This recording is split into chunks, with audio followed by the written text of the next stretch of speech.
and all 18 said that Iran did not have nuclear weapons.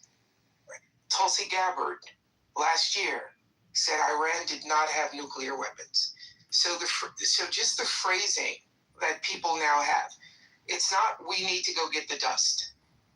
People are literally saying we have to go get the nukes, as if Iran has developed nuclear weapons. Not that they've been enriching uranium, not that they have the Tomahawk missiles, but this conversation, even in rooms like these, has gone from we have to prevent them from developing nuclear weapons to we have to go get the nukes.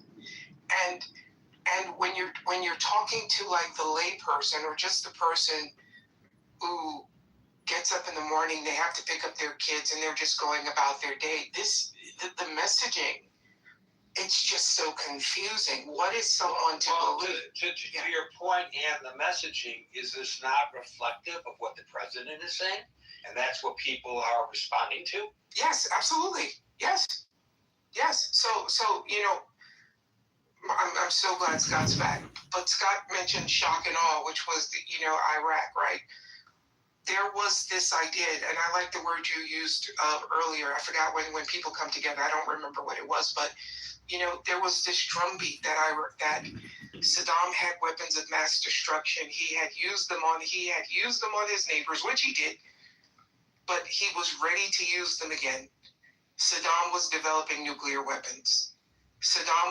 We were on the precipice of Saddam using, chemical weapons, biological weapons, not nuclear weapons. That turned out to be something he was saying just to keep Iran off his back. So again, there are people, it's the collective memory, right? So we do as a collective group, countries, groups, zip codes, we have a collective memory. And I know this because I was reading articles, I was watching commentators, and so many people were saying, "Here we go again." That was the phrase. Here we go again. Iran has nukes. Here we go again. And look at where we are. So now there's this memorandum of understanding that's going to be developed. It sounds like we're going to be using Iran's own money to go back in and develop infrastructure. So what I hear is that American companies are going to go into Iran, help rebuild, make a lot of profit, make a lot of revenue, but back here, Americans are selling plasma to buy dinner. And ultimately, the tipping point is not, it's in my opinion, I think I should, a lot of people share this opinion. The tipping point is not whether or not we got close to do it. The tipping point is if the American economy and the American citizen is a camel, how much weight can you put on the average American's back before his or her legs buckle and they go down to the ground? Ultimately, what are we doing this for? And, my grandfather was in the Army. My dad was in the Army. My nephew is down at Gitmo right now in the Army. Thanks for clarifying that. Yeah. And when people say we need to put boots on the ground, I'm of the opinion, and I'm of the opinion, if you truly believe this, and someone in your family is of fighting age, or you're of fighting age, if you feel this way, are you willing to pick up a rifle? Are you willing to drive your son or daughter down to the recruiting station and put a rifle in their hand? And it's very easy to say we need to put people in harm's way when these people are numbers to you. or faces on a screen. And I just think people should just think about this a little bit more, because we know from studies that the majority of our military comes from lower socioeconomic backgrounds. And the reason many of them join the military is because of the benefits. You know, you get the GI program, they'll pay for your college tuition, all these other things. These people, they might be just names and statistics to many of us, to some of us. But to many of us like me, these are people that have names. These are people that, hey, I don't want to see, I'm just being candid, I don't want to see my nephew jump in to some foreign place and get his head blown off if our leadership can't tell us why this is happening and tell us what this is really for. It has been confusing from day one what the messaging is. And now again, it seems like the messaging is we had to go get the nukes. Well, what nukes? And well, wait a minute. Let's stop right there. Yeah. I was going to wait until you're finished, but now since you say that again, I want some clarification from you. Okay. Are you suggesting that the facts on the ground in Iraq and the facts on the ground in Iran vis-a-vis nuclear capabilities are analogous? No, not at all. Okay, I want you to make that clear if you don't mind, because Yes. I understand the collective memory argument, but I just want to be sure that we understand Daryl's position with regard to that. There were no, what do they call it, yellow cake? Yes, uranium. Precursors in Iraq, but there are enriched plutonium stockpiles in Iran. That is a fact, right? Yes. But being very specific, using your wording, right? There's a difference between saying Iran is enriching uranium to saying Iran has a nuclear weapon. At least I haven't heard anybody, at least not on this stage, say that, and I haven't heard anybody in politics, including people who I think are warmongers and who I find, frankly, some of their comments nauseating, ever say that. I've never heard anybody say that. So then if I can have some latitude and just engage with you. If someone says we have to go get the nukes, what does that mean to you? I think when people are saying that, it's a shortcut to go getting the enriched uranium and destroying their abilities to create nuclear weapons. Okay, so you're an educated guy. If you said to you asked me what I yes, that's how I see it, and I think that's how people I know see it. I know people who are not educated who see it that way. I don't think anybody is under the misconception that they have a nuclear bomb that's pointed at New York City right now, and that if we're not careful, they're going to set it off and, it's going to land on the damn parade tomorrow. Nobody is saying that. Well, the reason I would disagree with you, Gary, is because 2 months ago, when there was that alert that Iran had drones and they were sending drones to Florida, people were believing it. Iran's 8,000 miles away. The drone alert had to do with Cuba. It had nothing to do with Iran. And it is possible right now for Iran or almost any other country, I presume, who has the connections, they don't need the scientists to put together what they call, I don't like the terminology, but it's what it's called, a suitcase bomb, and place it in Times Square. They get it right now. Yeah, we're talking about two different things. I'm trying to make is when you say that people don't hear words and assume something, I use the drone things just as an example of people hearing there are drones headed to Florida from 8,000 miles away. It's just amazing to me, really, how people have so little regard for the ability of our fellow Americans to comprehend what's going on. They may not agree with this attack on Iran.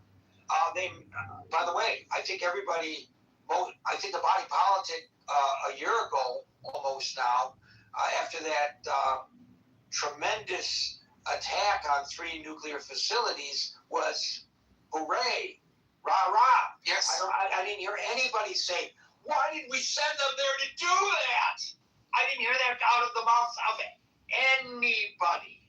Now, there may be people who felt that, but I'm in the news media, I'm interviewing people, I'm putting stories on the air, I'm looking for multiple points of view. Every story that I put on the air, sometimes I have to stretch my abilities to find somebody who comments in the opposite position from whatever is being presented. That's part of what I do for a living. I've never heard anybody argue otherwise. So I think, you talked about being dismissive. You may be a little dismissive of the American people's ability to comprehend what is being communicated here. Even people who disagree with this engagement, I think they understand what it's all about.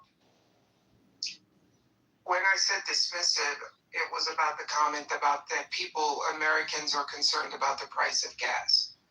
And I said Americans are also... That may be dismissive, but it's not untrue. It is true that they're concerned about things other than just the price of gas. But we are a headline society. Ever since Twitter came out with their original 90-character blogs, when even people who watch cable television, most of them, they have the sound down. They're looking at what we call in the business the lower thirds. Whatever they put on the lower bottom, a synopsis is being discussed by this panel of experts is what people go home with. But that doesn't mean that people don't have an understanding of the basic concept of the positions. They don't know the nuances. Many people don't. It's mind-boggling even to those of us who are in the business of trying to figure out the nuances. We discuss this every night in the newsroom, how difficult it is to suss things out because it's so complicated. But that being said, I don't think anybody believes that Iran has a nuclear weapon ready to launch against Tel Aviv. I think the people believe, whether they're in favor of it or against it, that part of this mission was to eliminate their possibility of getting nuclear weapons. I want to remind you that long before Donald Trump was even candidate Donald Trump, years and years ago when he was a young, good-looking lad, he went on numerous national television programs, including, I believe, an interview with Barbara Walters, where the Don, this real estate mogul, this multi-millionaire who is known as being the new Joe Namath of New York City, Broadway Joe, running around with a hot woman on his arm who may or may not be his wife at that time, and who was kind of like this interesting media celebrity who nobody took seriously when it came to politics, was going on national television saying, if I was president, I would make sure that Iran not obtain nuclear weapons. This is his theme, his entire life when it comes to politics. Well, but he also, when Barack was running, he also said that Barack is going to attack Iran, and he doesn't think Barack should attack Iran. This is a guy who will say anything in the moment. I understand that. But this is something he has been consistent. If we know that he is if there's anything consistent about Trump, it's inconsistent. Even though that. And the one thing he has been consistent about, aside from his veto issue, which he's been very consistent about, is giving funds nuclear capabilities. This nonsense, by the way, you didn't bring it up, that he's being controlled like a marionette by Bibi Netanyahu. This is something that he was saying long before he ever had any discussions with Bibi Netanyahu. He's been absolutely opposed, rightly or wrongly, and I think in this case rightly, to Iran getting nuclear weapons. There's nothing new about that. Yeah, that's okay. So, but now it feels like something I'm saying is being conflated into something else. All I'm simply saying is, when we first go in, it's to prevent a nuke. Then it becomes within a few days, and again, the heart of what I'm trying to talk about is why seminal moment. That's the phrase you use. Thank you. I couldn't think of it. The reason I think we can't come to this seminal moment is because we can't have a cohesive message as to. We all agree with that. I said it. Scott said it. Howard that's why I said you said it. Yes. Said it. Everybody agrees with that. Yes. The reason we can't have the seminal moment is because we can't give clear messaging. There is absolutely 100% agreement. We all agree about that. There's absolutely this theory out here that the only way to get what we wanted to get was to literally just collapse the country, to have a country that now looks like Libya, or a country that kind of looks like Syria. But now it's okay. We can't have any of all of these things. So let's just bring in big business. Let's just spend some money, and we'll get it all fixed. Body cam video and other materials from the fatal shooting of Chicago police officer Ella French. Shooting happened in August 2020. I'm this private equity guy. I'm all for this, but I'm saying, as a society, it's not sustainable. Right. So let me codify your position and tell me if I got it right. Your position is this: that the real reason we went in there is to create business opportunities for Trump and or his cronies, and not really for the purposes stated, which kept getting changed. Somewhere, I'm somewhere along that path, Gary. But what I go back to, and I'll end it with here. We have to figure out a way to balance this out, because I'm going back. I'm just going to say again, Americans are selling blood to buy dinner. Right. And this is the not Americans sustainable. have always sold blood to buy dinner, but you're right. The economy is in terrible shape. If you're going to judge by Wall Street, you have to also take a look at Main Street. We all know, those of us who don't have one penny other than maybe our 401s, but we don't have a penny that we are managing ourselves, that we are sitting there saying, buy, sell, buy, sell.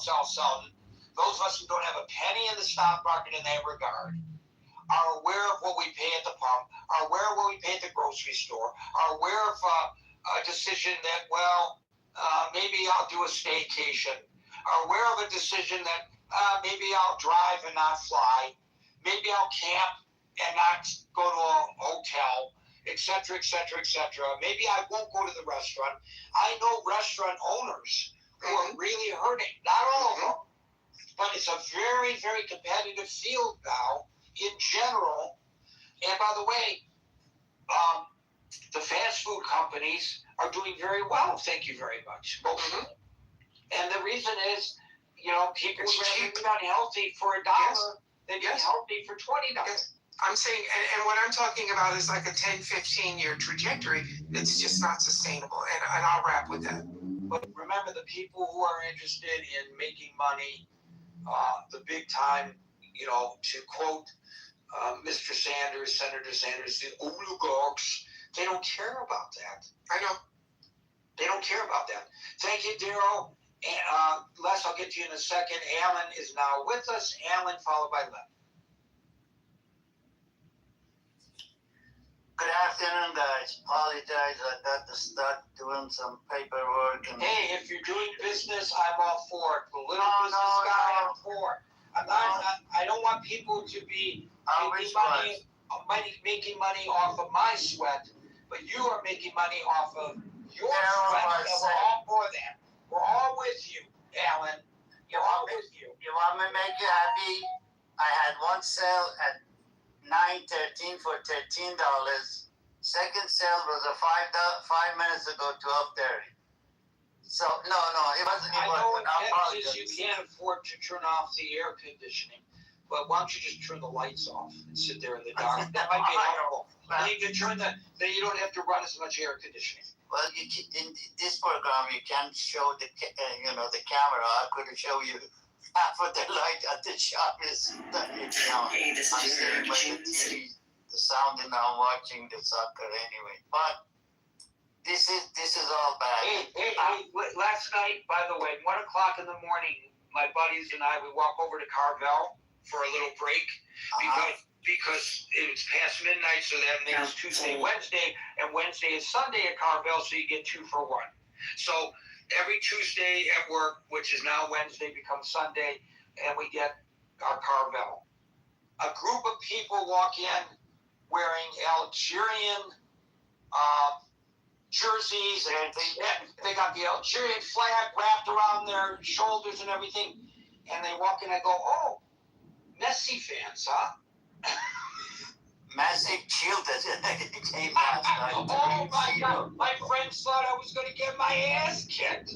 I thought it was fun. Did you guys know the Iranian player after the goal, he made his hand like a shotgun and was shooting the ground? They dismissed his visa. He cannot come back to U.S. Oh, for God's sake! Listen, you and I are in accord that we hate this regime in Iran.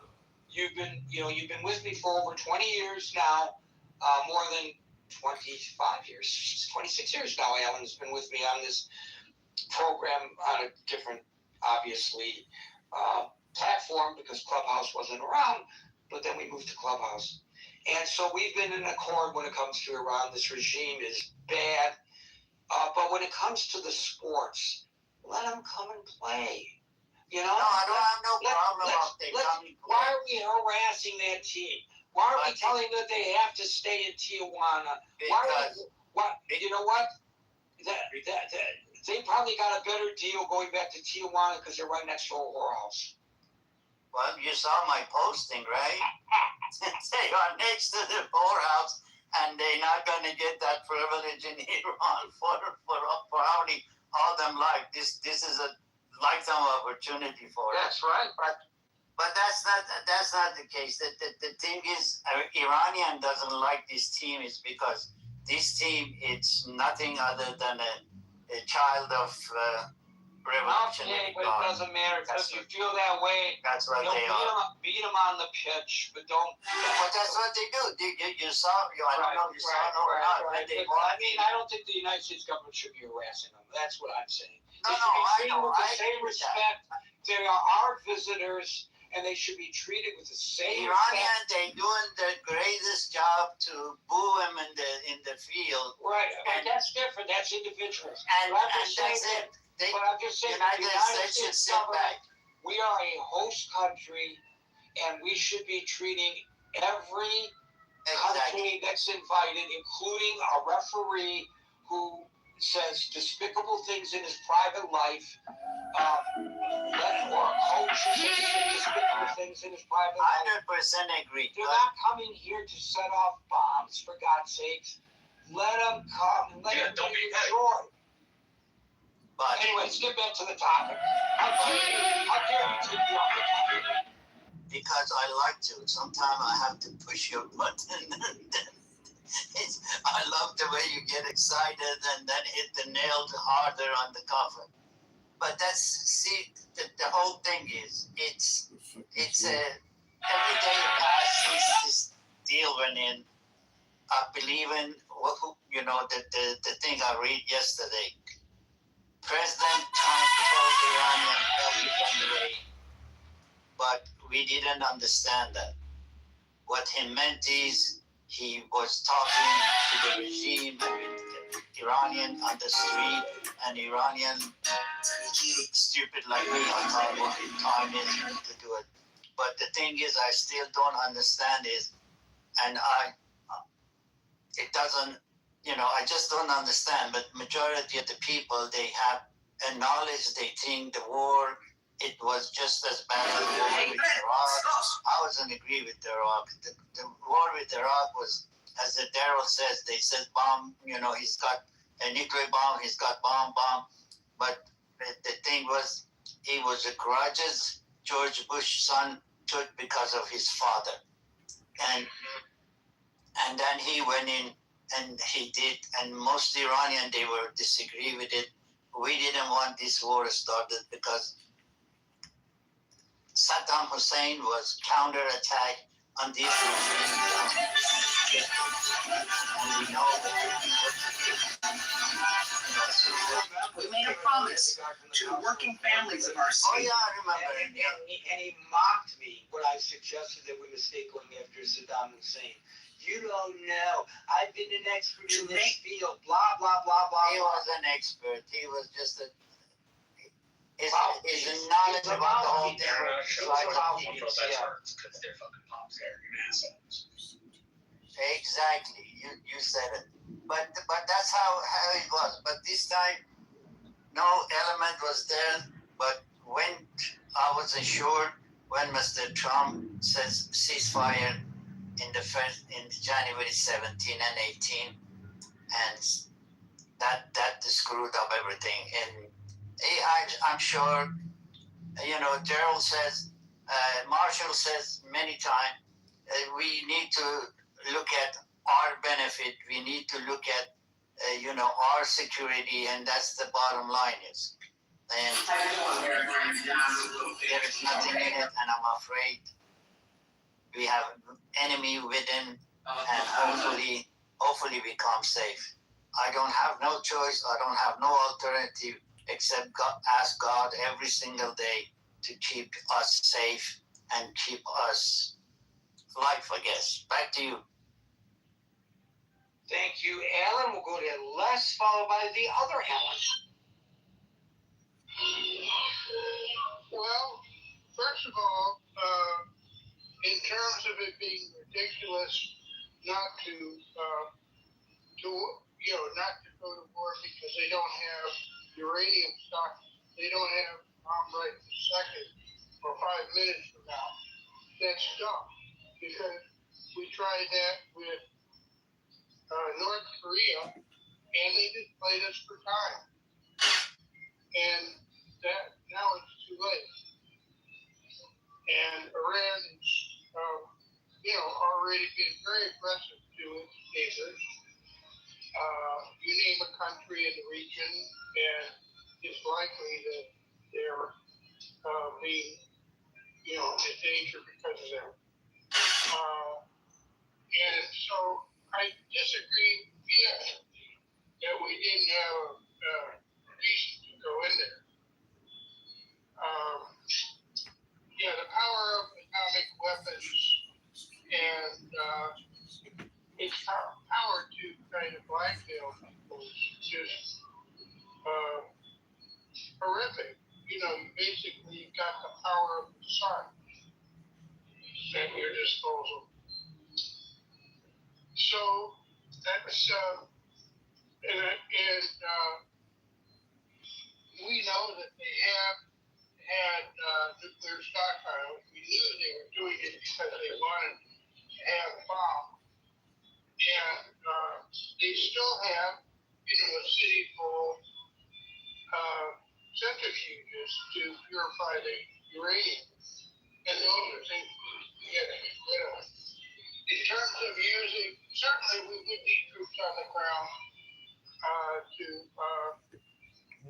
secure the strait and to protect it.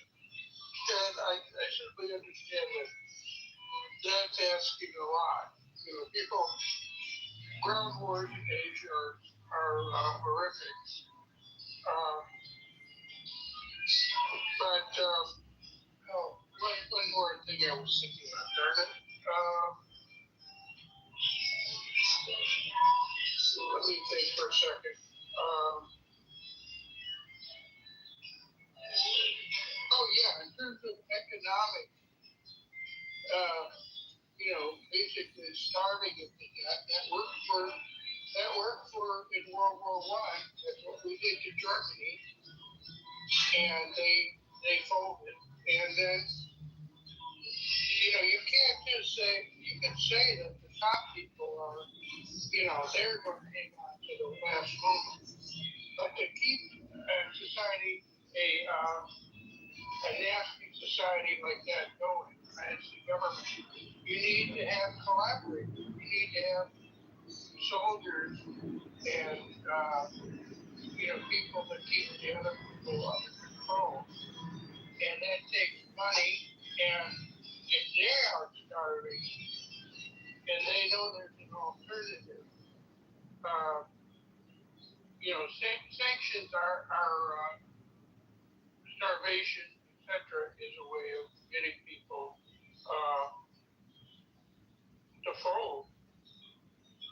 When I say starvation, I don't think we should be, trying to hurt civilians. I think we should be trying to keep them from basically paying their collaborators. Thank you. Thank you, Les. I have breaking news, and I don't know exactly what this means beyond what I'm going to tell you. Breaking news, Trump officially signs the Iran agreement. I don't know where he was when he signed it. Was he in France before he got onto Air Force One? It was digital, Gary.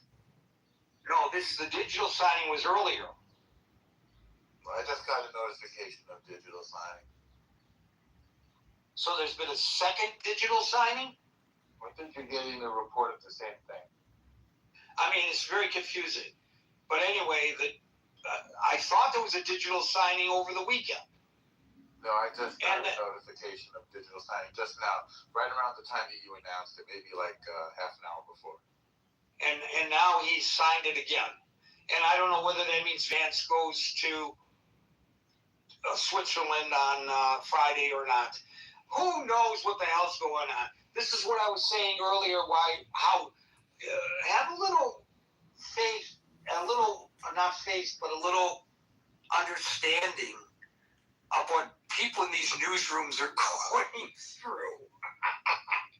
I'm telling you, honest to God, literally, even on the overnight shift, I could put a story in brand new in my hourly rundown and change it before the anchor gets to it to read it because something has happened on the ground or something the president said that changes what we just put into the show.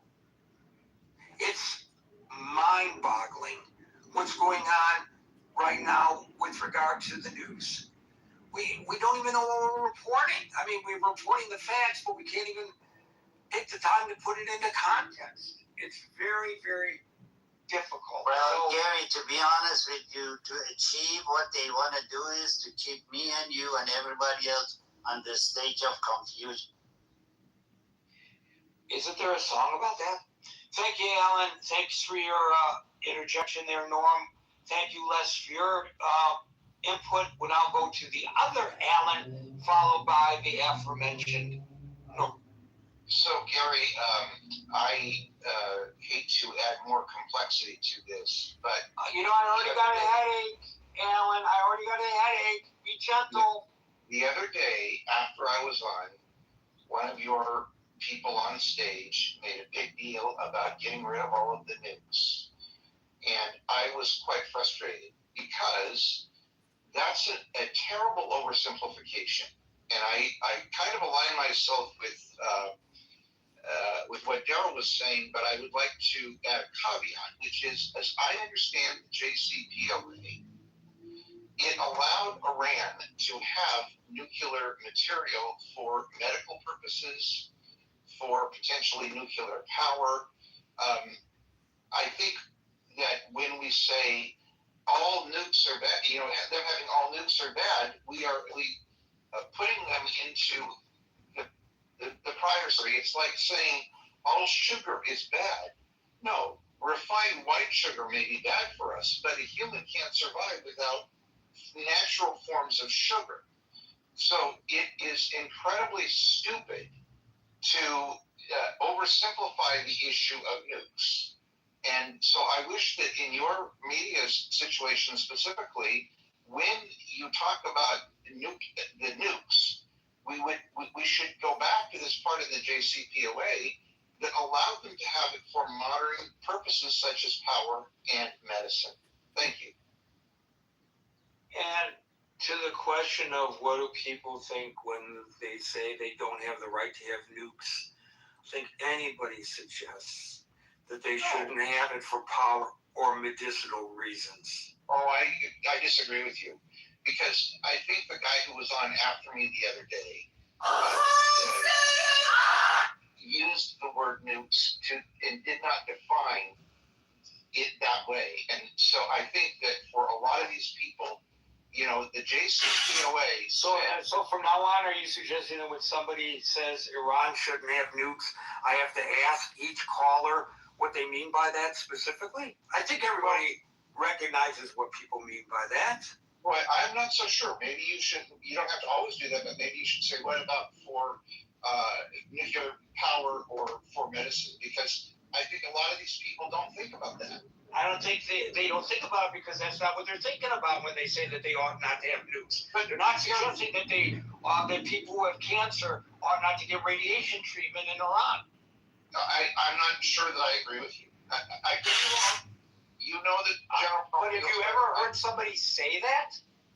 I have heard people refer to nukes the way that people refer to sugar.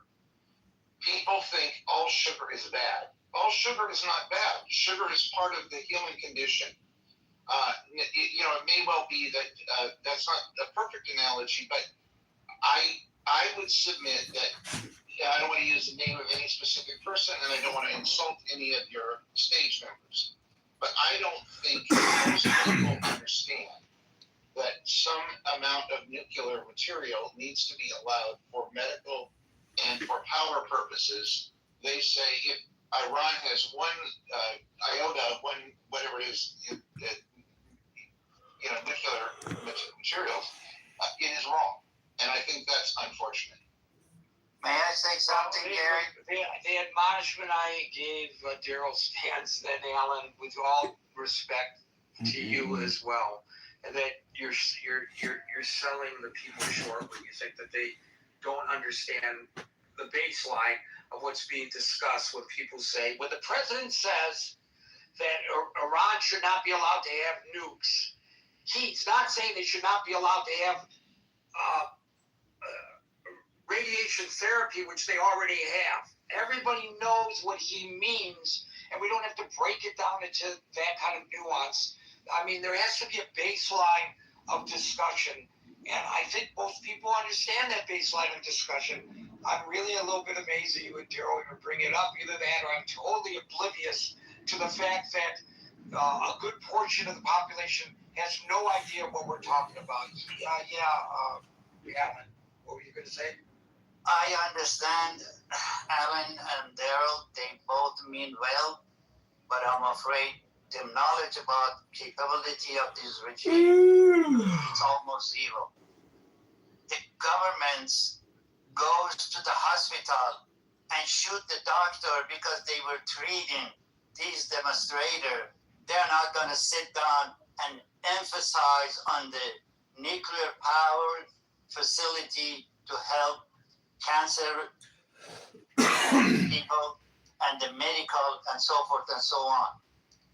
Since Obama signed that treaty with Iran had plenty of time to build a nuclear facility to help the electricity.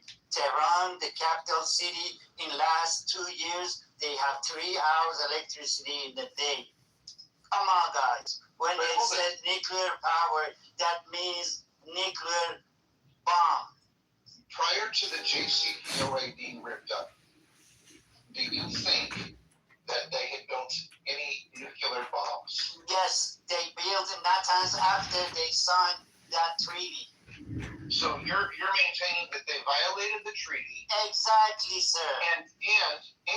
let me add this point. Uh-huh. That they did that in spite of the fact that we had international monitoring. So you don't trust the international monitoring as well. I know, because they given 2 weeks to go.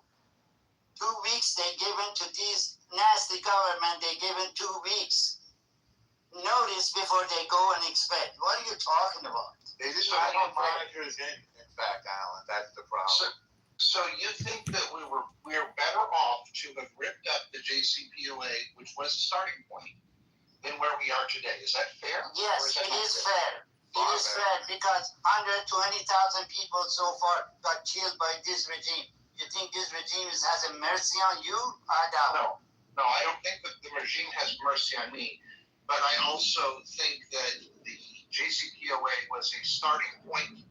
It wasn't It never was. It was meant for me and you to think it's the starting point.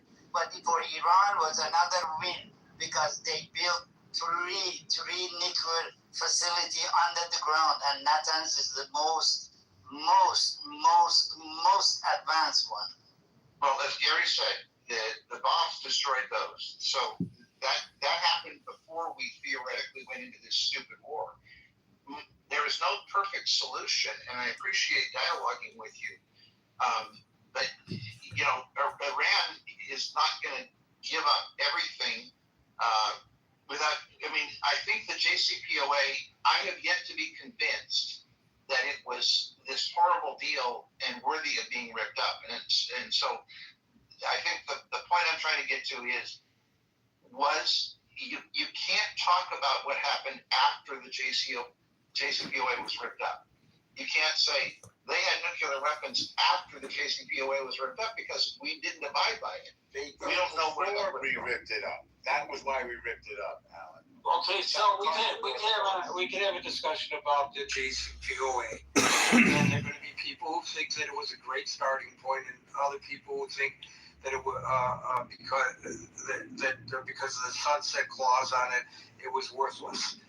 But I think the point that Alan, the moderator, is saying to Alan, the caller, is that anytime there's any agreement with Iran or its proxy for any kind of stand down, it is used by Iran and its proxies to rebuild and reconstitute whatever military or terroristic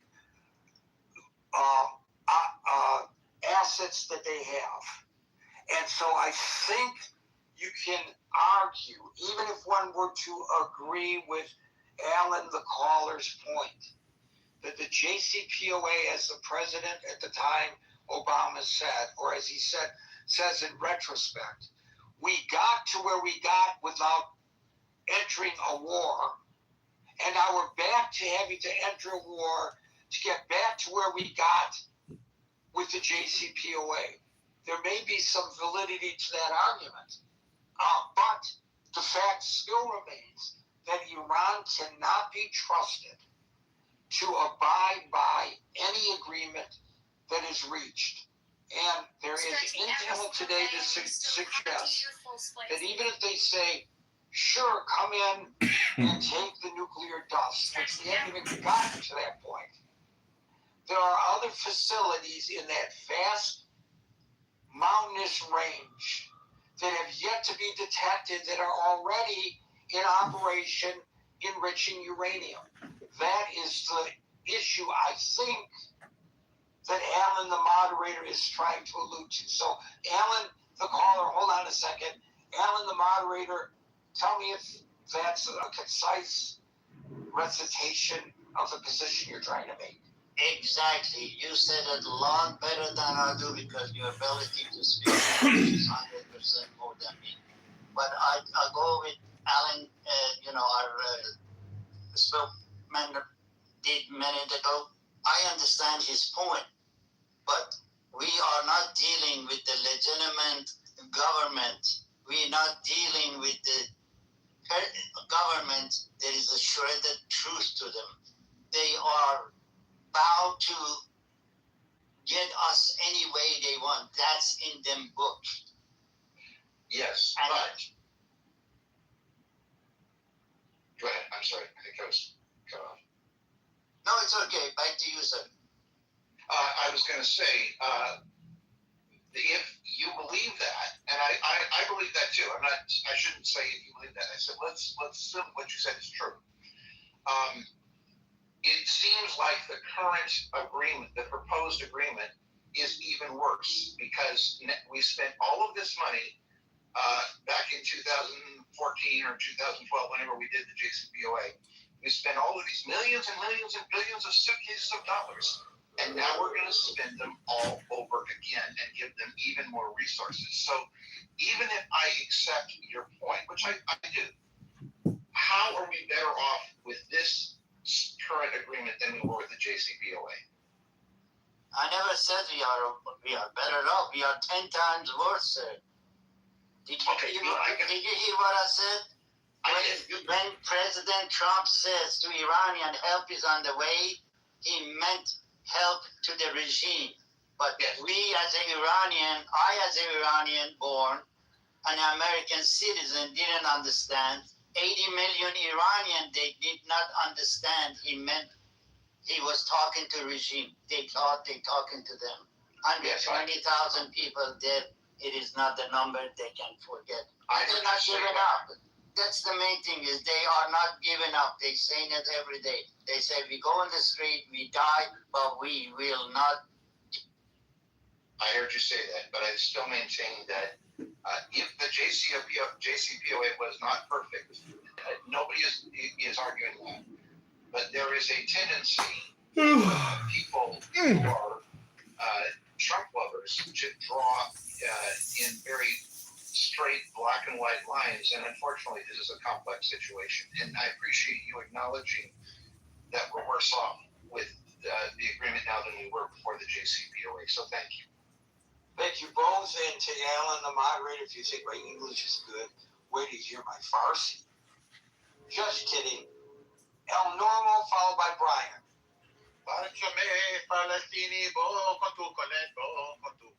That's my Farsi. Alan will understand. So, right, Alan, the moderator? Yes, sir. Yes, sir. There we go. All right. Boom. You know how much I admire you. I don't need to tell. Well, it's mutual. It's mutual and more so. And thank you. So, it's just puzzling to me that people will not read and they won't listen to Iranians. Somehow they think they know better. With their superficial Twitter-size take on a situation like this, geopolitical situation. The problem with the JCPOA is that the restrictions are phased out, and therefore was regarded by the Islamic Revolutionary Genocide Corps as a path to nuclear weapons. A path to nuclear weapons. It would have sunset by now, of course, last October, I believe, 2025.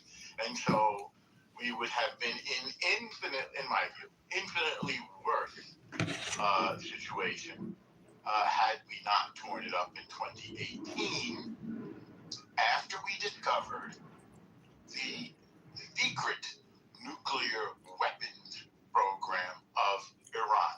The plans, the scientists, the nuclear sites, and worst of all, the enriched nuclear material, which they had not. Right, and by the way, if you don't mind me interjecting, No. You'll recall that after the JCPOA was put into effect, there were a number of Iranian nuclear scientists that mysteriously died, and a number of mysterious accidents that occurred in their nuclear weapons program that they shouldn't have been producing anyway under the JCPOA. So In the first place. So there is the proof in the pudding that while it was well intentioned, and I'm not saying it was a good idea to tear it up, but I'm saying that while it was well intentioned, it was not a panacea by any stretch of the imagination. Not least of all because they violated it. Because which is something that Alan would have told us all, not you and me, I'm just saying told us all, and did, that it would be violated. He knew that they would not abide by it, and he was right. He was right. And we should listen. I was just hitting some high points here. I think it is an emotional and nonsensical appeal to somehow compare or to contrast selling one's blood for dinner with defense money that was requisitioned a few years ago to buy the munitions that we've expended in this war, which of course we will have to replenish with newer, more modern, and even more effective military technology. So that was just a very manipulative, in my view, unfair, inaccurate, nonsensical, emotional appeal that has nothing to do with this war. Let's go. There was a statement that we don't know why we're there. I think the problem with the messaging wasn't with the messenger. It was on the receiving end. With all due respect. Why? Because anybody watching the situation knows very well that there were four huge reasons. Again, President mentioned it, Secretary of State mentioned it, Secretary of War mentioned it, and I mentioned it here. Four big reasons for going into Iran. Number one, the nukes. Number two, their ballistic missiles. Number three, their terror proxies. And number four, their horrific slaughter of their own people. And it is baffling to me that people cannot seem to muster any enthusiasm for the beautiful and cultured and Western leading and educated and enlightened Iranian people to be free. For some reason, they just don't count. I don't get it. On the subject of civilian nuclear use or nuclear material that was just mentioned, forgive me, patently false, because they were, nobody cares if they enrich to 6%, which is what you need for civilian use. The problem is when they enrich to 60%, which keeps them, which has no civilian use and puts them within arm's reach of a nuclear weapon, which they were continuing to develop, and which they could put on a ballistic missile and deliver to Europe for now, and soon enough to the United States, certainly to and everything in between, by the way, making them into a little North Korea. And many of us will remember when our President Barack Obama left office, he said the number one problem was North Korea. And the reason why is because of its nuclear ability. Well, this country, I mean, we've compared them to Nazis, the Islamic Revolutionary Genocide Corps, not the good people of the country. They're even worse in some ways than North Korea, certainly, because they are expansionist and imperialist, and they want to kill everybody that doesn't worship like them. I don't think the North Koreans want to kill people that don't worship Kim Jong-il. So I mentioned that they had secret nuclear sites before we tore up the agreement. This was confirmed by the IAEA, the International Atomic Energy Agency, and the IRGC did not let them in to inspect them. There was a mention that people don't want their good family to go into war. I understand that. Many of our parents, grandparents, siblings served this country nobly. Some didn't come back. My dad did. I have his flag right here on my coffee table in a triangular box. You may, with the glass pane, you may have seen those. This was in Incheon in Korea. Some people might have said, don't go into Korea. Probably they did. Some people said, don't go into World War II. I'm sure they did. Some people said, don't go into World War I. I'm sure they did. Unfortunately, all of those people were in the wrong because the United States is willing and able to defend the rule of law, a laws-based society, which includes freedom of trade and freedom of the seaways and freedom of information, by the way. You may have noticed that Iran threatened to cut the internet cables that went under the Strait of Hormuz, like they have a right to do that.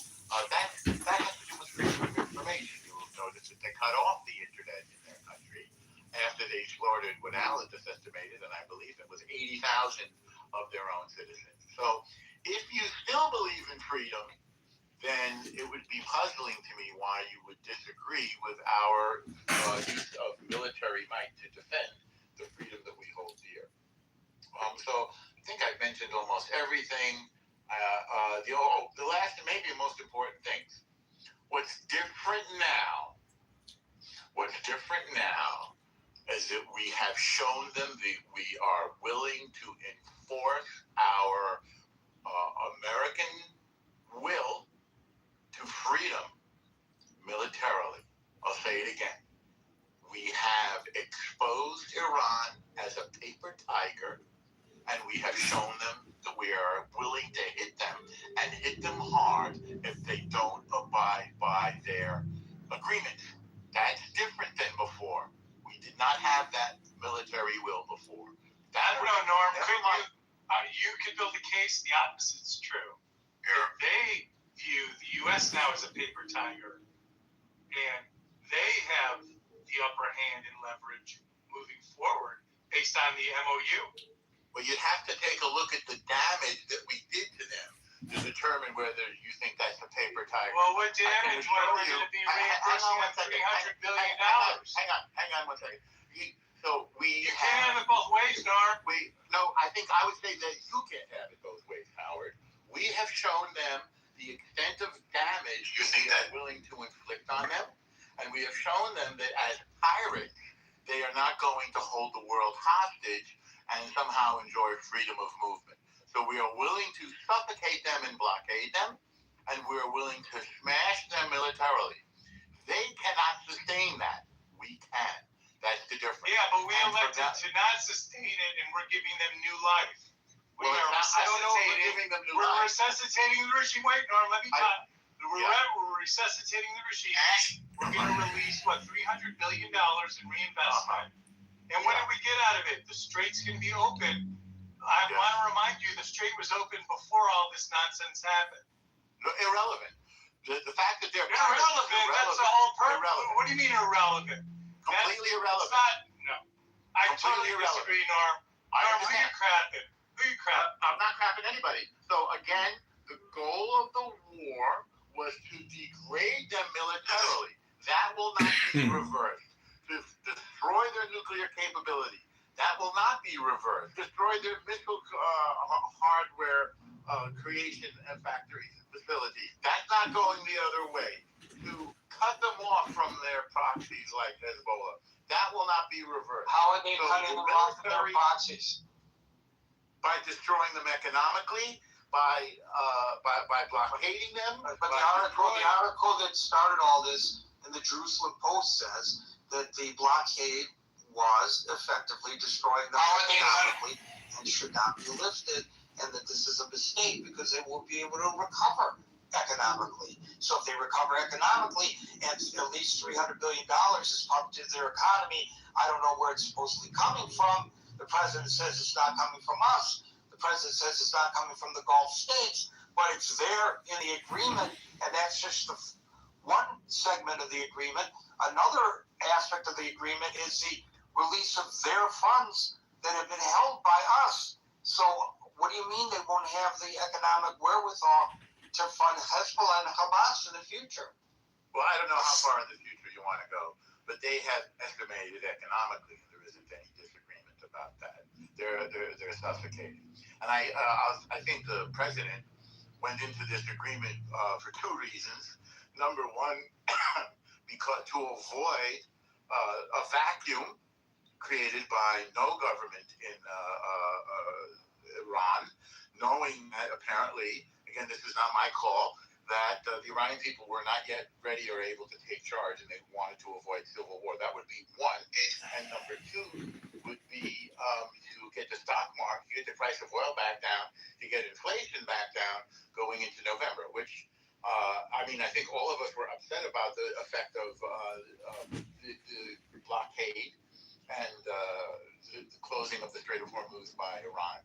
So I don't understand why people would be upset with this. Those people who wanted peace are getting it. Those people who wanted inflation to go down are getting it. Those people that wanted to smash the daylights out of Iran have gotten that. The only thing we did not get is regime change. And apparently that's a little bit tricky. Now, I respect Captain Anson on his view, but this wasn't only a military operation, it was also diplomatic. Norm, you've argued on the stage before. Regime change happened in the beginning. Now you're saying there wasn't regime change? I'm confused. Well, when I said the regime, I mean, I don't know if you want to dispute what I said or you want to agree with me. No, I'm confused. Please clarify. Well, was there regime change or was there not regime change? You have demonstrated your confusion. Do you want to agree or disagree? Which one? No, he's asking you to clarify, Norm. Come on. Yes. Okay. So obviously it was a theocracy before, led by a particularly destructive regime leader named Khamenei. He's gone. That's a regime change. This guy. No, it's not a regime change. The individual is gone, but the regime remains. Come on. You know that and I know that. Well, You can't look in the mirror. You can't look in the mirror. You can't look in the mirror and believe the guy who's saying that. I don't believe that you believe what you're saying, Norm. Do you think the new government has been fragmented and they're in a power struggle right now? What existed before no longer existed. We've decapitated about 3 levels down. Time will tell whether that is an accurate assessment. But the wacko Khamenei son is now ostensibly in charge if he's alive. We don't even know, so we can't say definitive. This is not what a regime change is. A regime change would be in no longer being the Islamic Republic of Iran, but the Democratic Republic of Iran. That would be a regime change. That would be desirable, certainly. But we're not there yet. Well, I agree with you there. I agree with you there, but to say that it's a regime change is really a stretch. This is Madison Avenue-esque. This is not reality. Come on, Norm. Well, we can split the hairs if you like. It's not splitting the hairs. It's calling things as they are. Apparently, previously, Khamenei was in charge. This new guy apparently is not in charge. The IRGC is taking charge. Apparently, and the IRGC is a regime change? Yes, because led by a particularly destructive. The regime is usually identified with its leader. I'd like for you to find any experts on what's going on in Iran and send me their thoughts that there's actually been a regime change. I'm sorry, but I know you well enough to know that you're just blah blah blah here, and you don't even believe what you're saying. Well, no, you don't get to speak for me in terms of what I believe. What I will say is that it's a semantic matter, and you can have it either. It's not a semantic matter. It's a question of what's going on the ground. I thought it's No, come on. Don't make this an issue of Webster versus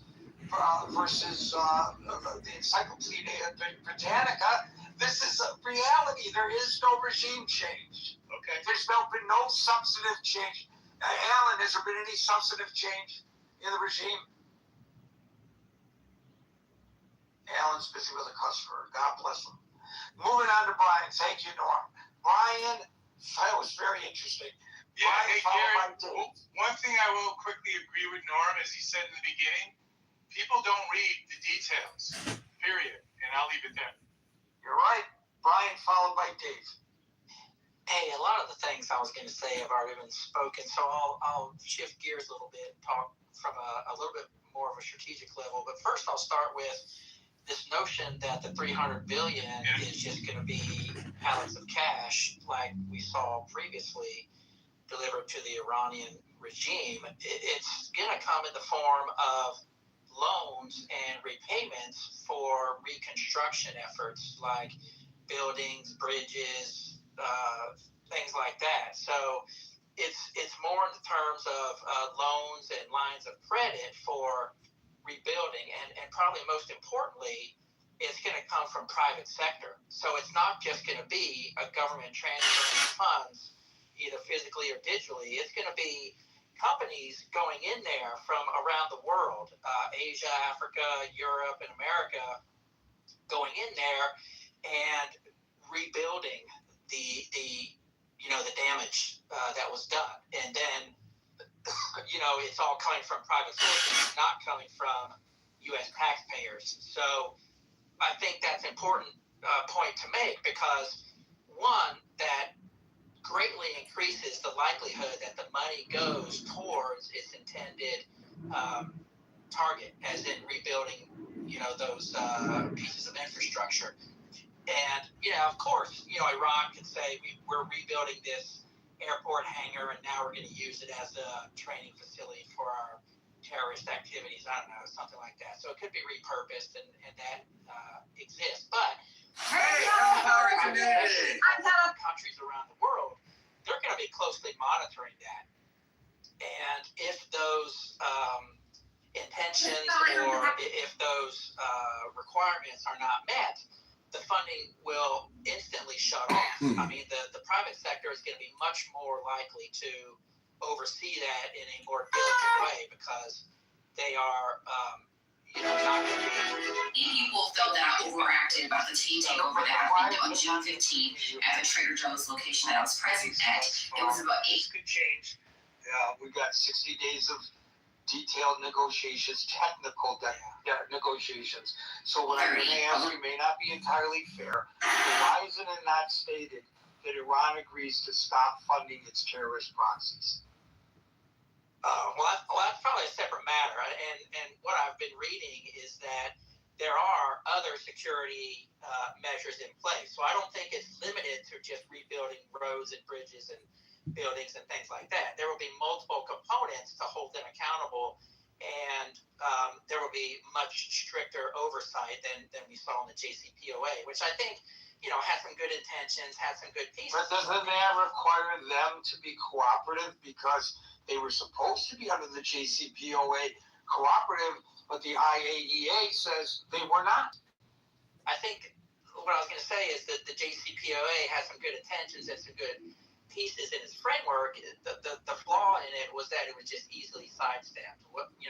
Like now, I think the intention or the requirement is going to be anywhere, anytime inspections, which was not the case. How are you going to effectuate that? You have great faith that this new regime, as Norm puts it, will cooperate, and that will exactly.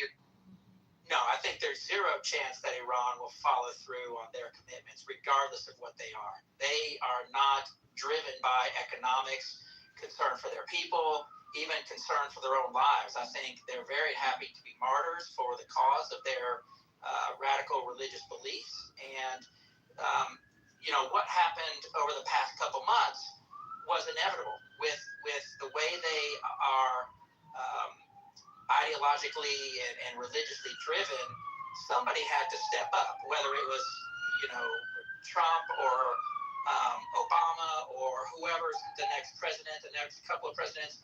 The only way this is going to end is if the regime completely collapses. And I think really, from a strategic perspective, what Trump did, and I'll speak to some of the other things I was going to mention, was I think he's done a lot of good strategic things that have created short-term gains, but in the interest of both America and the international community have created some plans for some movement in the direction we're no longer, an adversary as they were previously under Chavez and Maduro. He's severely restricted Cuba. He's kind of accelerated their demise. He's isolated Iran from China. China came out and basically chose the U.S. over Iran. They chose not to get involved. Yeah, they might have been selling some arms and some, other supplies behind the scenes, but I think for the most part, China and Xi Jinping values the long-term strategic relationship and trade deals with the United States more than they value Iran, even though the oil that was provided to China by Iran, was substantial. I think like 10 to 12, 14%, something like that. So Trump has chosen to take short-term pain, doing what had to be done with these countries that were adversarial and pains in our asses in the international community for decades and positioned us to benefit. We are the beneficiaries in terms of what we are producing as far as oil, natural gas. I mean, Europe now sees what Trump predicted with Russia invading Ukraine, with what's happening in the Middle East. Trump predicted all of this, over the years and especially in his first term. So, I think they're more likely to come around as Trump continues to, continues in this direction. So, his goal was to fundamentally change things in the United States government. And even though Doge didn't accomplish all the things it set out to do, I think at worst, it highlighted the massive amounts of spending that were going out to these bullshit causes. At worst, it allowed the United States to present information without the executive's ability to classify it because Doge got rid of Adobe Professional. They cost more than they made. Their entire point was to save money, and they literally, as a department, cost more money to fund by the federal government than they did less. They didn't do their job. I don't understand why Republicans cite that. It is a failure on our part. We put a 19-year-old in charge of Social Security, and then it had a breach. Right? Really, really bad ideas. Marshall, I don't mean to go off topic, but to support that example, what's happening with the screw worm down in Texas is another example. We cut $15 million, and it's going to cost us way more now to fix it. Absolutely. And you can track the cutting back to Doge. And the problem with Doge in the first place was these people didn't have any context for who they were firing and what they were getting rid of. Not to mention the fact that they fired thousands of people that then had to be rehired, given back pay, and some sort of legal compensation because the federal government wrongly let them go. Right? They were not worth it. And I don't, I'm a Republican, but I don't understand the praising of Doge in any way, shape, or form. They were worthless. They were beyond worthless.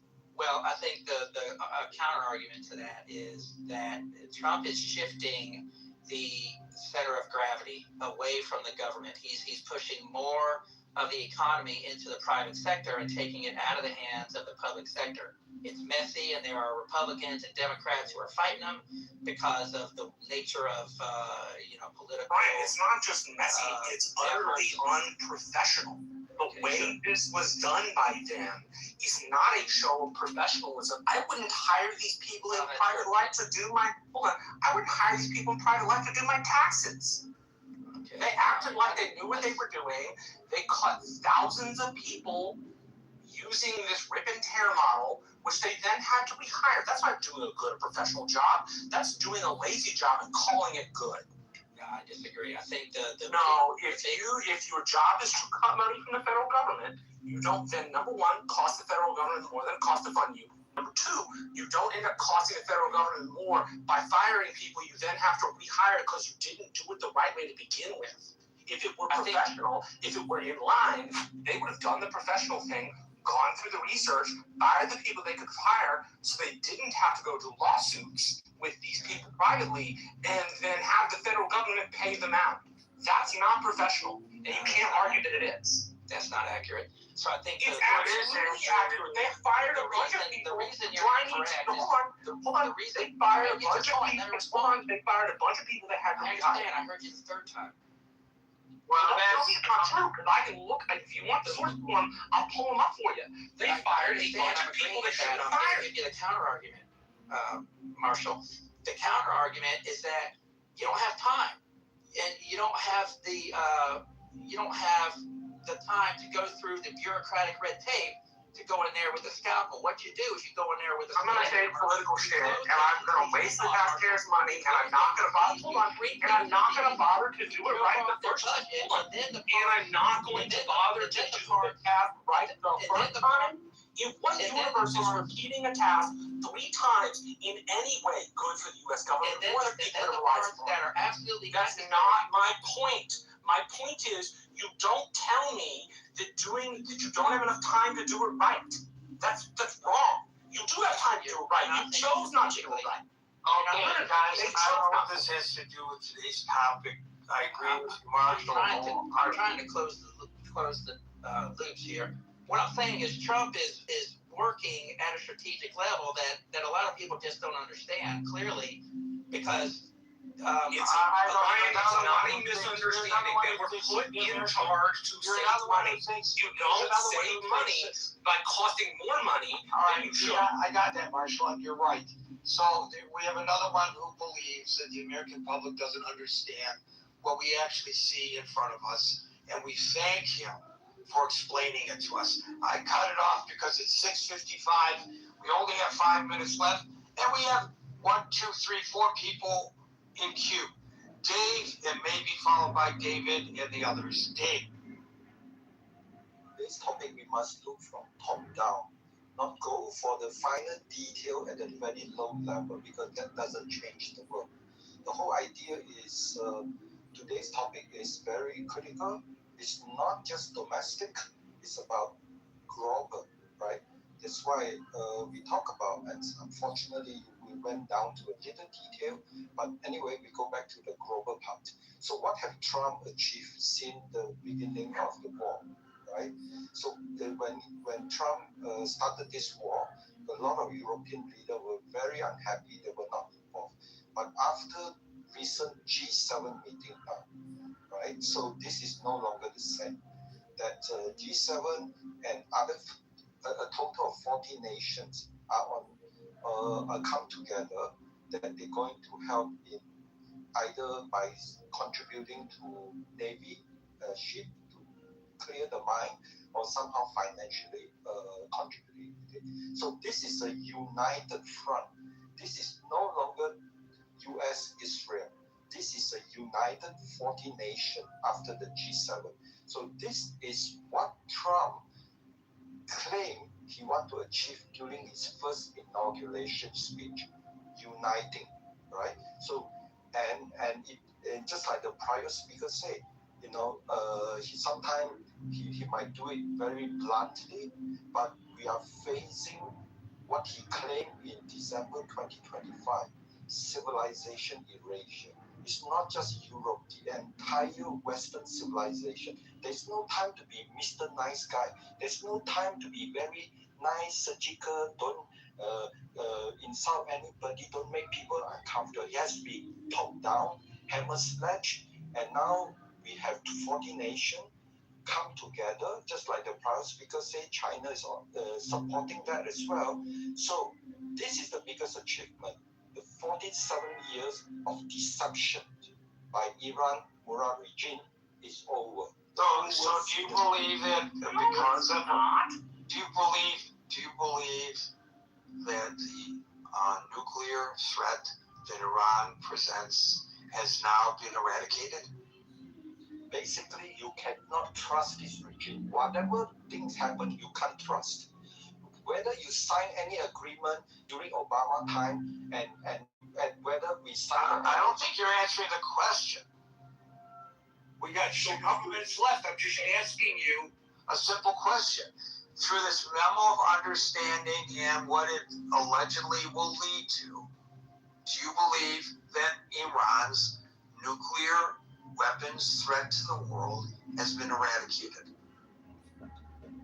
No. Okay, now, wait. Second question.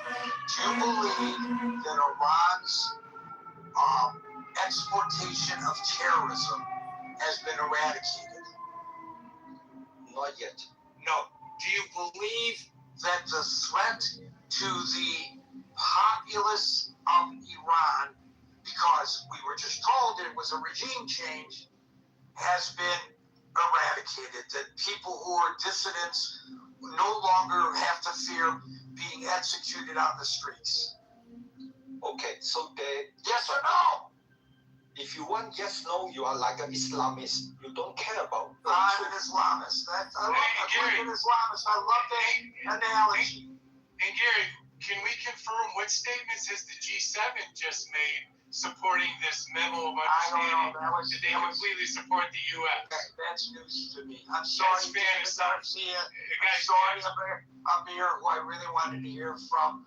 especially sorry, Andrew.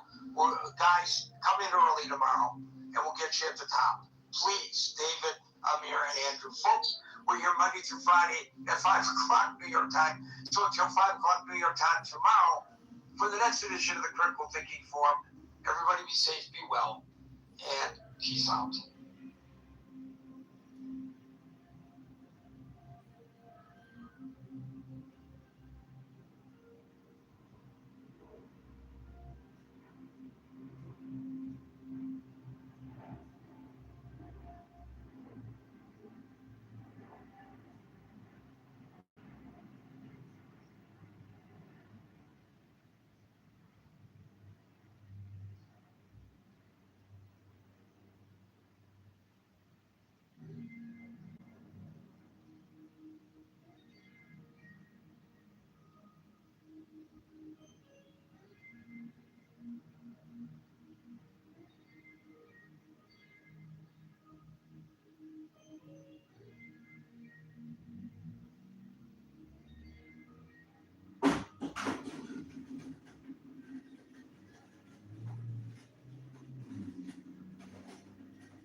You weren't intended to. If we paid attention, we'd realize power comes in numbers. And numbers only come when you put in the work to do the shit that matters in the first place. And the problem I identified with the American public not giving a fuck is not just voting, it's not just being uninformed, it's being utterly unwilling to put themselves in a place where they are responsible for the freedoms they have.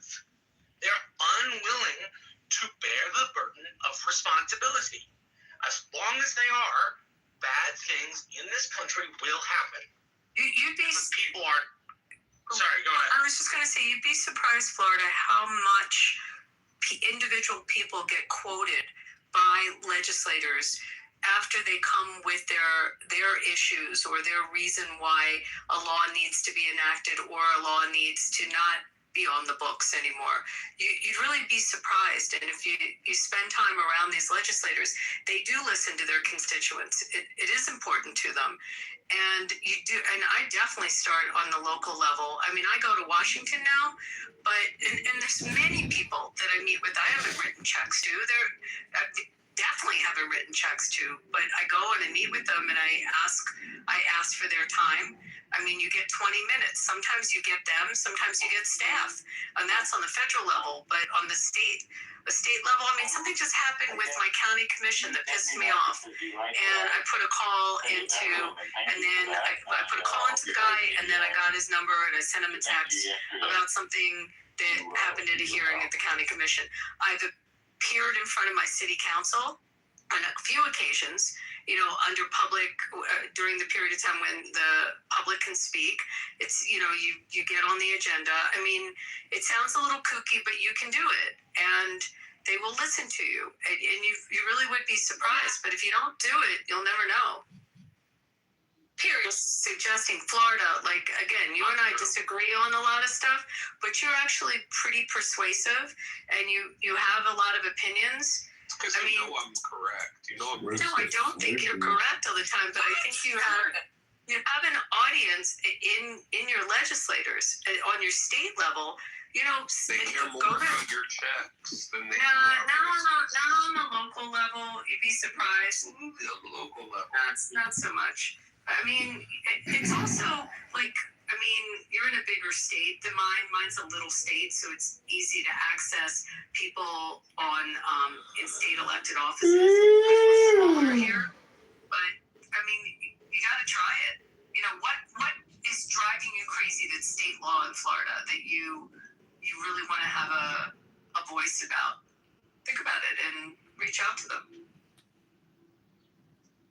If you had kids, I don't know if you have kids, and your kids were in a school and with a school district, and you go to those school board hearings. A lot of parents do that.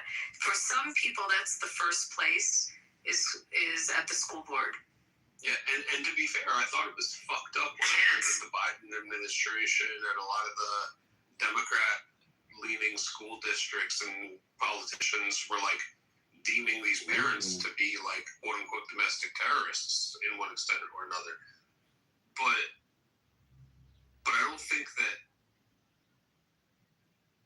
I just don't think we're going about this the right. This is why I really support, number one, we've talked about it before, Abby,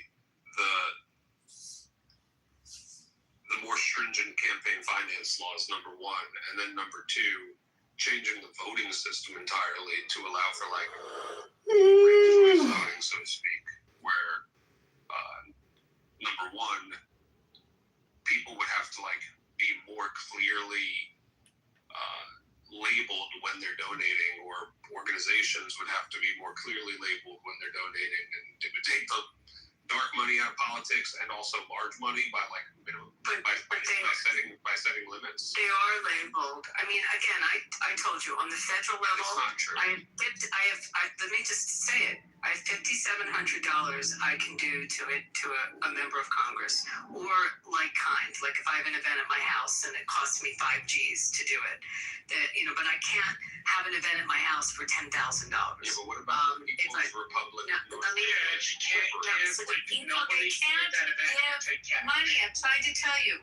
You can't give to a class. State parties. No, they cannot. Super PACs can donate to parties. They have to be American citizens. No, they can't. It's illegal. That's the specific issue with super PACs. Super PACs don't donate to campaigns. It's federally illegal to do so. No, Florida, if you don't believe me, pull any NBC report from any member of Congress or the Senate and tell me where. Oh, God. I know. What a bitch. I'm going to text him right now. Hold on. Let me text him. You're a bitch. I'm going to send it right now. Because that's not what federal law says. Federal law says. You just said, I don't know. Well, that's just lame. It's just not right. I don't know what he's doing. He doesn't want to listen.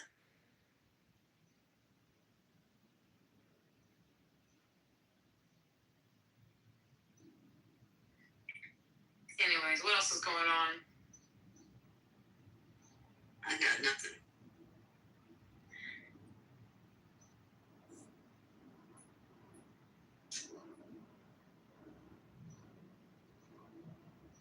I'm fixing him. Come back. Stop being a little punk. He does that. He runs out of, and on this particular subject, because I came with hard facts on it every time on who can go into super PACs, how super PACs are disclosed. Every single time, he tries to say that foreign governments, and I try to tell him it's illegal and PACs can't take it if they're political, and he runs out. Marshall, you've seen him do that. It's annoying. I'm like, that's just not what it says. Like, look at a campaign finance report. Right? This is the proof that people they can go to NBC and pick out any campaign finance report from any member of Congress or senator in the country, from any political action group, from any coalition committee, and they don't. Because they're too fucking lazy to do anything about their fucking beliefs. It infuriates me. It's about. But this is him on this subject. He will go running every time.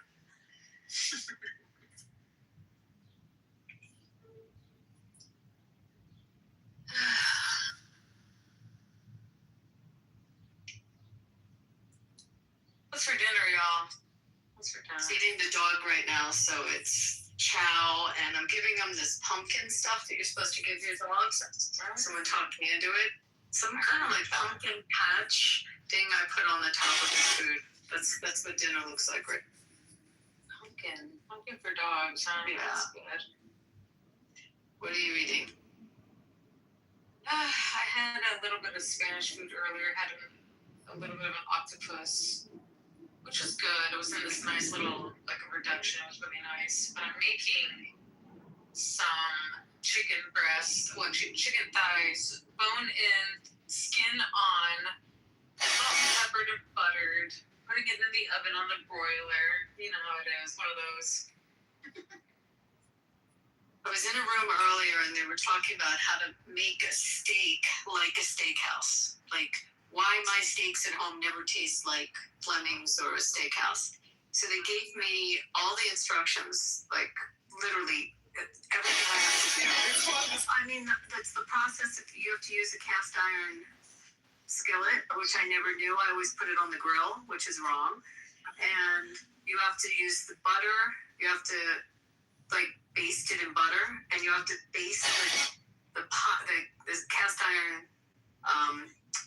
pan in butter as well. I mean, so they went through this whole thing, 1.5 minutes on each side, and then put it in the oven. I never did any of this. You know, I just stick it on the grill. Yeah, well, I do something Abby. Butter at the end, depending on what kind, but not all through. Like at the end, I'll put some depending on what kind of cut it is. They said to baste it while you're on the skillet, and they said you have to make sure that the other thing they said is use the kosher salt, and you have to make sure that there is no water anywhere.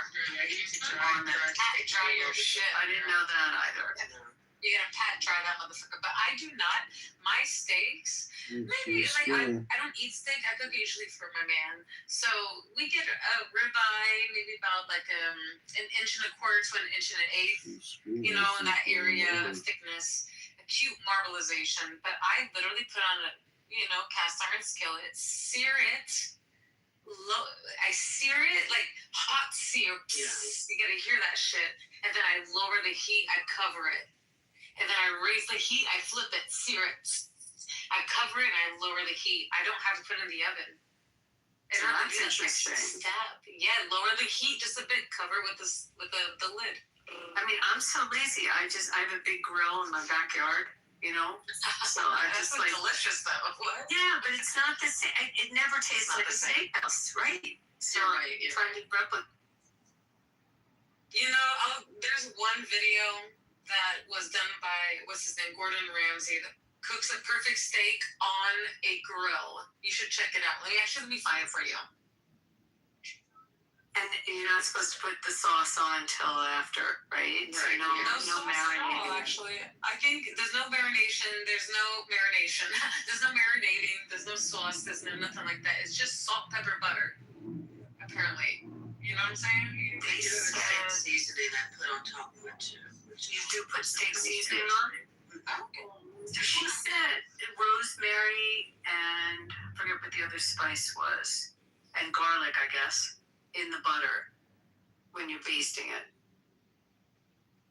What kind of, you put like stuff you buy that says steak seasoning? Yeah, it's Mrs. Dash steak seasoning. Yeah. Oh, I found the one that's on a cast iron skillet with Gordon Ramsay. Let me put that in the chat. This is the one that I learned off of, and every time someone talks about how do you make a steak, people even talk about this video. I'll put it in the chat. Y'all check it out. It was done about, 18 years ago. It was posted 18 years ago. Well, it doesn't change, man. Doesn't change. Hey, Dyson. Everyone derises here. Let's get it started. Is that How did the game go yesterday? It's fun always. Yeah, it keeps iterating, keeps getting better. I want to tell you about a small victory I had, or a small defeat, depending on how you look at it. My friend told me a while ago, and I'm taking this to my heart, that if you go more than 2 days without going to the gym, you're in a rut. So I've been trying to stay consistent, and it's been a few days, so I feel like I'm in a rut, and then I was like, all right, I'm going to force myself. I'm going to the gym. And then I get to the gym, and they have a sign on the door that says, we're installing new equipment, will reopen tomorrow. So They don't train. You don't need a gym to work out. They don't train. That's true. You can do calisthenics at home. Stop playing. Yeah, right. Absolutely right. Dyson, don't do that to yourself. I don't even want to say I've got one in my house and I never use it. I'm just saying. Yes, I use it. I use the Pilates reformer. That's it. One of my friends has one of those mirrors. You know what I'm talking about? The mirrors that like reflect on you and shit. Oh, what's that called? That person is just stupid. The magic, like that mirror. Okay. Yes. What is it called? I don't know what it's called. It talks to you, right? It talks to you. Yes. It checks your posture and everything. Like you're off to the left. Please censor yourself. Like shit like that. It's like what the fuck? I've got some crazy stuff in my gym. I have one of those shake machines. You know that. The vibrators. That it's the power plate. It's Keep them called. out on the ground. And they don't use. I mean, yeah. Serendipity just Hands behind back. Legs up. When she talks to us, she told about time. Just get you a If they bag move, with 35 they pounds die. in it and just walk. These else people get them out on the ground. Take a Hands couple of behind gallons back. of Legs up. water, Like a put it on a punch. string, You throw it can over your die. shoulder, and go for a walk. I could be like those Southeast Asian women and just have a gallon of water on my head for me. Exactly. Do you know what the temperature is outside if I want to go walking right now? It's probably 106, 105. Yeah, it's 72 degrees. Yeah, I can't go walking. 62. No. You gotta do this in the morning, like 4 a.m.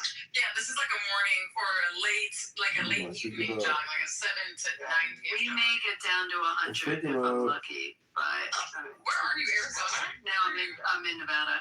It's hot. Think about the outcome. Hey, as I said, man, you just gotta do it really early in the morning. Then I'm sure Ella. I have a dog. I mean, that's fine. Consider just waking up at 3 in the morning to go walk? No, I haven't, but my dog does consider that when he was. Think about the outcome. And then I'm sure Ella friends Your will dog's trying to proceed lead you to the differently. right direction here. So, Waking up early is not Because that you're just bad, stupid. man. so I need opinion of something. So You can't expect. I had a broken sprinkler. The guy came and fixed it. It was right near the house, the back of the house. And the guy's like, I saw termites in there. You should have somebody look at it. I was like, okay. So I had somebody come out, and I was back there with him, and he showed me. He goes, it could be a termite, but it also could be a flying ant. I really couldn't tell, but he's like, I mean, if you want to be safe, you get treatment, but I don't want to say.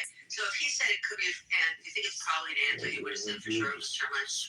Screaming. Yeah, termites have a distinct, Like, they leave behind something very distinct. So This was like, it had wings, and he's like, it is the season for the swarming ones. And he's like, if it didn't have wings, it would die. I could definitely say with the wings, he's like, I'm just taking an opinion. I don't know. So termites tend to live near wood.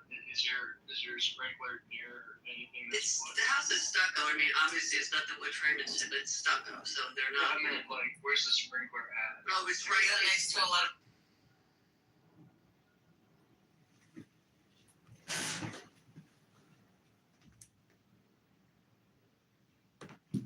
No, I can't come back with in my Anon. Here we are. Hey, I'm back, everybody! A lantern fire. Hey! Dark areas and lots of wood.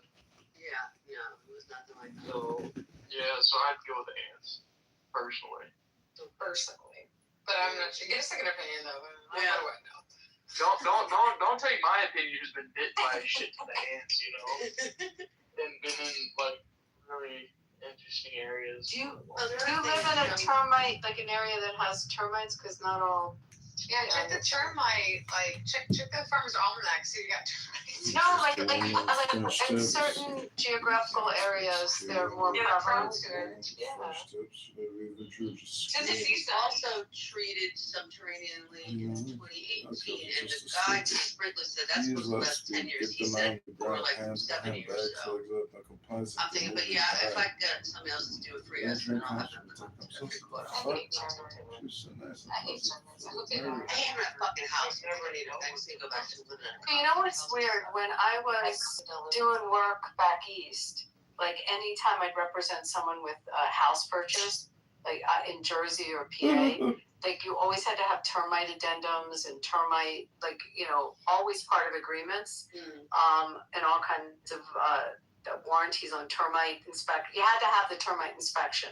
You had like asbestos and termite. Here in this climate, we don't have termite issues. You know, like you don't have the termite addendums. It's just weird. So that's why you have to check if they're prevalent where you are. That's true. Yeah. Well, you guys don't get a whole lot of rain. You know, we go, this is why we go through the rainy season, but. That's what I'm saying. It's like this is the season for it. Yeah. Check. Well, have you checked on Reddit? I hate to say this. I know it's dumb. But I've gone to Reddit for a lot of stuff and found good information. So yeah, go to Reddit and see if Florida's having a termite situation. See if there's like an abundance. And I think I'm going to take, there's an app called iNaturalist. iNaturalist, yeah. Yes. So I'm going to dig in there and try to take some pictures and see what they say. I do that for New York City. They have a little bit, and they show you where all the beehives, the rooftop beehives are. In New York, beehives? Yeah, we have rooftop beehives. They make their own honey and everything. They sell it. There's such different bugs here. We have scorpions a lot. That's a big issue here. I think back there too, I've never seen one, but they're awful. But the baby ones are the bad ones. I saw the baby lizards had to scream. The lizards are good. The lizards will eat them. I love lizards. Bad to the bone. They get inside the screen there. They can get back out. They'll find his way back out. But I trip water down the screen and they usually drink it. So I'm see if he's thirsty. But they get pretty big in Florida though. Yeah, lizards get huge in Florida. Yeah, these ones don't get that big. He's a little baby too. He's a tiny little baby. I'm gonna give him some water, see if he's thirsty. Yeah, a little. I love lizards. I definitely don't love them. It scares the hell out of me. This cat. So a few days ago, you know, I have a stray cat that is my cat now. So a few days ago, my neighbor's like, the cat has a mouse in his mouth outside. And I was like, but I didn't see the message right away. By the time I got up, I don't know where he was. So, well, today he threw up. And what do I see inside the throw up but like some gray fur? I'm like, you ate that fucking mouse. It serves you right. That's why you're throwing up. You're vomiting because that mouse probably ate something terrible. Yeah. Now you eating a mouse. But you know what? I think it's this nice little gift that they try to bring you, and you weren't there for it. They're so proud. They're so proud. My dog brought a full bunny into. I was like sitting on the floor of my bedroom, and he's the lab, so he's totally like chases bunnies all the time, and he finally like had victory and got a bunny. But the bunny, there was no blood. The bunny's eyes were wide open. The bunny had It was a gentle gnaw. Well, no, the bunny had a heart attack. The bunnies, because bunnies die of heart attacks, like of shock. Get anxiety, right? Right, anxiety. So I didn't believe my dog. He's a chihuahua. Never killed anything. Nothing. This cat he's brought mice before. It's been a while. So I thought he had stopped, but apparently he just didn't find it. I feel bad because my Chinese You support abortions, you supposedly want to invade us, you hate Trump. Why vote for you? Just 2 weeks before the holidays last year, the Department of Education abruptly discontinued 2 vital federal grants sustaining. Used to kill squirrels, and I'd walk out in the Hello? morning in high school, and see a decapitated squirrel. Oh no, That squirrel probably deserved it. I actually hate squirrels. I love squirrels. I'm now like a squirrel. You never see it. It was a big bird outside the other day. Got a bird. So Alan, do you have squirrels where you are? I have no squirrels where I We am. have black squirrels. Do you have squirrels? This was back east. In Boston, right? Yeah. But you don't have them now. Do you have Boston? He's from Boston. Do you have squirrels where you are now? In California, yeah. How did they get to California and they got across the country, but they bypassed Nevada? It's too hot. They're like, fuck this. They went along with Lewis and Clark. That's what happened. They just kept going. They had a little backpack and they said, fuck it, let's go right past this. There's a big joke in there somewhere. Shut your ass up, Alan. Ain't no joke better than the ones we told. Oh, I'm sorry. Yes, only part of this lizard. I always do this. You're very nice. And they'll drink, and there was one that last year that was here for like a weekend. When I drink the water, he'll go run into it. Like, oh yeah, you're not trying to kill me. You're giving me water. Hope this gets stuck in the spider webs back here though. There's a squirrel. Huh? There's a squirrel here with a purple tail that's trying to kill me. Oh, he's not trying to kill you? Yes, he's trying to kill me. Stop that. Every fucking time I try to walk by it, I know the purple tail every fucking time. It runs past me to the point where, like, it's always in front of, like, a step. It runs in front of me in front of a step. And so I'm like, I, like, jumble my steps, bro. It's trying to kill me. Just checking. I don't like squirrels. He's like, I can't stand this squirrel. I just start saying nice things about squirrels. It's because I live in the neighborhood and it's these fucking gay ass squirrels. You're a gay squirrel. They hate me because I'm straight. They call me fish and they fucking distort me. Wait, Meryl. They're gay and they called you a fish? Yes. Some of them are trans, I think. The purple one's gotta be trans. Yeah, you know, that is the first time in 40 years that I've heard, that was the term I heard back east, that gay men refer to women as fish. I've never heard it repeated till now. Now it's coming back, baby. I just know it's alive and well. It's pride month. It's very, be nice to the gay squirrel. I'm trying to be, but it still wants me dead.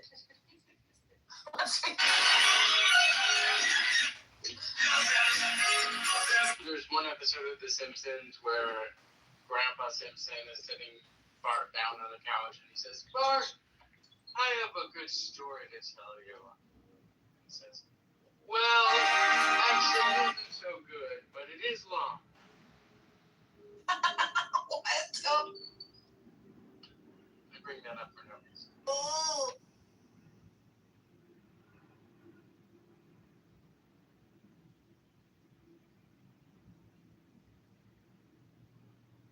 The parade is tomorrow. The next parade is tomorrow. That's gonna be exciting shit. Oh, okay. Was it down Fifth? Where are they doing it? Down Fifth? They're doing yeah. It's actually gonna be down in the Bowery up to it's gonna be a cute little like 12 blocks. The Bowery to City Hall? Isn't that crazy? That's so weird. Why there? Because nobody goes to FiDi anymore. No one goes to the Bowery anymore. No one goes there. And it's really gonna end. weird. It's gonna end at City Hall because that's where we're gonna. Well, Mayor Mamdani's gonna be giving the keys to the city to the NBA players. I thought it should have happened around MSG, but up to like at least 59th Street or whatever. Right, or down Broadway. Yeah, I mean, why wouldn't they end at MSG and like have everyone gather in there or like? All right, something. World Cup. The World Cup, that's why. Oh yeah, the World Cup. We're all having a World Cup here. All the Scots from Boston are visiting too because they just want to. Maybe people uptown just realize that crowd gets rowdy. They don't want that around. Maybe. When we had the one for the Eagles in Philly, it went down Broad Street, which is like where the Mummers March, and then it went around City Hall, Philly and all, and to the Art Museum, where Rocky ran up the steps. Yeah. And then they did like speeches and stuff from the steps of the art museum, which is like the natural parade route. French tips. So most of the city can see it. So that's crazy. It's like hidden in New York down there. It seems like it's not even going that far, but I don't know. Well, it's not. Things remain to be seen. The Bowery to City Hall is like a 15-minute walk. Right. But it's just, I don't know what to expect. I'm going to be complete. They want to be, what is that called? A ticket? Where they're going to throw a ticket tab. Do you know what I'm talking about? Ticket tab throwing? Like back in the ticket tape. Ticket tape. Thank you. Ticket tape. Ticket tape. They're going to do a ticket tape parade. Ticket tape parade. It can only last a ticker tape. Ticker tape, yes. For the accountants back in the day, right? Yeah, ticker tape. So it's going to be a ticker tape parade. So it can only last a few blocks anyways, because if not, it's going to be just terrible. So they have sanitation on board. They have all sorts of volunteers to clean up afterwards too. So it can't be that long. When's the last time they did a ticker tape Google, Roger. parade? That's a really wild thought. That's a good question, actually. I did hear it's been a while. When is the last time NYC did? Like they had it at the end of the war. March World War II. 2008. 2018? No, I just. How you make that up? I mean, I'm thinking of like Kennedy in the ticker tape 1970, parade. 1973, when the Knicks won the championship. It was the last ticker tape. Wow. So they're gonna do it again because the Knicks won again. Wow, I like that. Okay, I still don't understand what An acid attack the ticker tape parade. It's throwing paper. It's throwing paper. So back in the day when accountants used to do like a lot of small receipts that didn't mean anything, at the end of during a parade, since accountants usually in these really tall buildings, they would throw whatever paper they had out the window for celebration. That became like a thing called ticker tape parade. That's kind of close. I mean, I just gave you the gist of it. Fucking long ass thing. Well, I'm not gonna go into a long ass thing either. Ticker tape, when they used to have, as they had with the stock market, everybody had a ticker machine, and the ticker machine would run out a tape, and would have all of the stocks on it. That's how they got the stock reports before we had the internets. And they had a lot of paper around, and they had all those torn up ticker tapes, and they'd throw them out the window. Which is the elongated way to say what I just said. Yeah. Thank you. No, it's not, Vero. You're being. Yes, it is. The only difference with stockbrokers and accountants. That's the only difference between what. Do they tend to have those parades near Wall Street? Thank you. Context of why it makes sense. Well, I gave you the gist of it. He just said the same thing I said, with a little more, a little more accurate, like it was from the stock market, a little not more from the detailed. I was still accurate. Keep telling yourself that. I mean, I'm still accurate. She painted the picture. There's extra tape that they threw out the windows. Thank you. Yeah. That's it. They just had extra tapes. Accountants. Explain it. What do you mean it didn't make sense? Wouldn't those parades have been down in the financial district and like Wall Street area, based on what if it came out of the stock tickers, and not uptown? Just saying. But a lot of people have right, but traditionally, but definitely Wall Street would have more of it. Parade was for the dedication of the Statue of Liberty. So where did that happen? Okay, that would have been down in the financial area. There you go. Well, Battery Park, yeah. Why do I kind of remember one? Did they do one for like astronauts or like something in New York, like not non-sports? Yeah, when the first two astronauts went up and landed safely, I think they had one. Who was the first one not to land? Buzz. Neil Armstrong. No, that's the Buzz Aldrin, but Buzz. No, I'm talking about the Mercury program. Alan Shepard. So when he came back, I think he got an invitation. But then Gus Grissom, he was the second. He didn't get one. No, he wasn't the second. I forget. But by the time he came back, there were no. Derisive, is Smithers on The Simpsons your favorite character? I asked that for no particular reason. Sniffles. Do you remember Smithers when Lisa was helping Smithers with something on his computer, and then Lisa opened his computer, and the first image that pops up is an image of Mr. Burns dancing, and it says, "Hey Smithers, you really turned me on."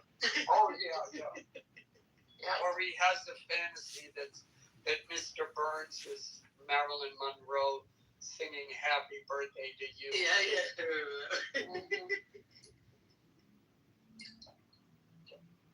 Tomorrow's gonna be so much fun. I'm so excited for it.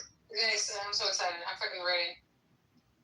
I hate how they're always showing like the bad images of New York. I was at Game 4, and then when I came, it was the happiest I've ever seen every New York. This is the only team that's ever united New York. Everyone's here. They really made it seem like a riot, didn't they? They really made it seem like it was like a riot. It really wasn't. No, it wasn't at all. I mean, it wasn't in every part of the city, but it certainly was in some parts of the city.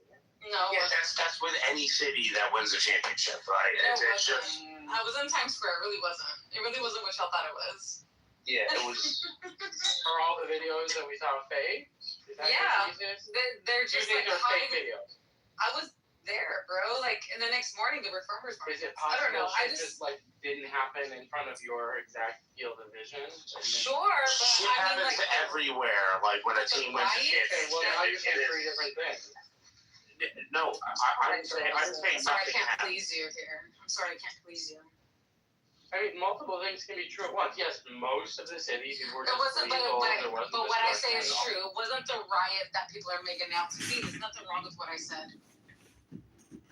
You're a stickler, dude. You must be. Why are you sticking on me right now, bro? Everything I say. It was reasonably peaceful. Right, yeah, mostly peaceful. Everything I say is like comparatively to every other city that has won a championship, I would say on a comparative level, it was peaceful for as large of a city as New York is and diverse. New York needs to win a hockey championship. Yes.